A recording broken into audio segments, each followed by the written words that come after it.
Good morning, everyone. Our study, a multi-scale analysis of retention and transformation of phytochemical compounds in 3D printed infant food under different post-processing regimes, explores a novel area of how 3D printing can transform infant food. The 3D food printing market is expected to reach $7.57 billion by 2034, yet there is a lack of studies on infant food formulations and post-processing effects. Most research has focused on adult foods. This study aims to develop a chamomile-based 3D printed infant stack, exploring how post-processing techniques and gum concentrations affect its quality. By addressing these gaps, the research seeks to improve the nutritional and textural quality of infant foods, contributing to safer options for children. For this study, we used 4 materials, namely sweet potato as base, green apple pectin for fiber and as a gelling agent, chamomile for its soothing properties, and most importantly, HPMC for balancing the viscosity and for enabling smooth extrusion during 3D food printing. We characterized samples using various techniques, focusing on UV-VS spectroscopy first of all to assess color and optical properties after different post-processing methods. Air frying reduced reflectance due to Maillard browning and surface darkening, while freeze drying preserved original color and higher reflectance, indicating minimal pigment loss. The effect of varying HPMC concentration showed that freeze drying better preserved chamomile flavonoids, as indicated by enhanced signals near the 330 to 370 nanometer. Overall, freeze drying is more effective in maintaining color and bioactive compounds compared to air frying, which can lead to thermal degradation. Next, we examine matrices with 0% and 1.5% HPMC concentrations from 500 to 4,500 nanometer. The OH overtones and combination bands indicate moisture and polysaccharides. Heat treatment showed changes in the OH region indicating water loss and hydrogen bond rearrangement, but no new peaks signifying no chemical degradation. Differences between 0% and 1.5% HPMC are due to the HPMC's moisture binding ability. Overall, all components were thermally stable with spectra dominated by water-related bands, which is vital for material integrity. Next, we did FTIR spectroscopy, which shows that blending and freeze-drying matrices with 0 to 2% HPMC causes no chemical modifications, indicating HPMC's role is physical rather than chemical. The key observation from this characterization is that minor intensity changes in OH and carbohydrate regions suggest altered hydrogen bonding and water-binding behaviors, affecting moisture management and structural stability. Here, we look at frozen samples at 4 HPMC levels and observe the macrosurface morphology. The top row shows the top view and the bottom row shows the side view. As HPMC increases, the samples become smoother and less collapsed. Samples with 1.5% and 2% HPMC are more cohesive than 0 and 0.5%.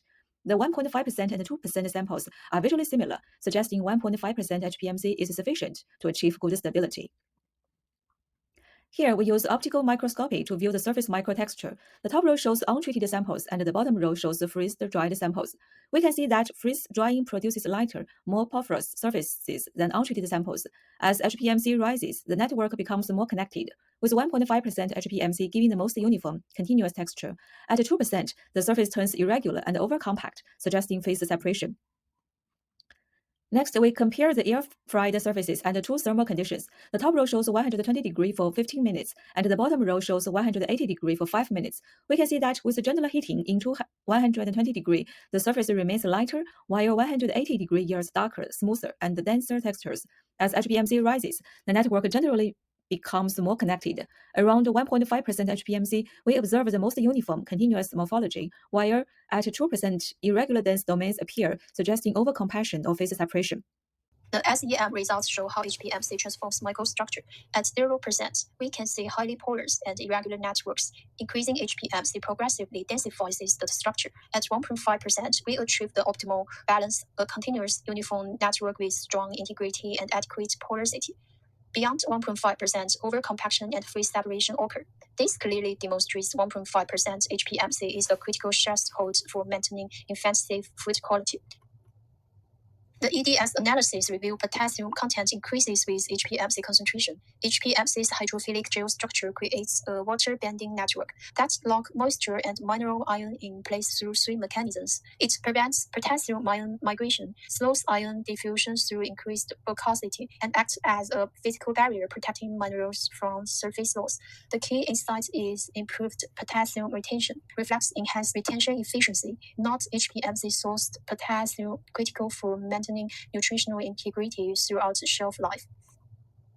Our comprehensive characterization revealed 4 critical findings. First, each technique served a distinct purpose. Optical microscopy tracked morphological evolution. UV-VIS confirmed phytochemical preservation. FTIR verified purely physical changes, and SEM-EDS mapped microstructure and mineral retention. Second, 1.5% HPFC is optimal, balancing structural integrity and porosity. Third, freeze-drying is superior to heat treatment, preserving 21 to 23% more phytochemicals. Finally, precise HPFC loading prevents phase separation, while maintaining sensory and nutritional properties essential for safe, effective infant food products. Thank you for your attention. Looking forward to any questions or discussions.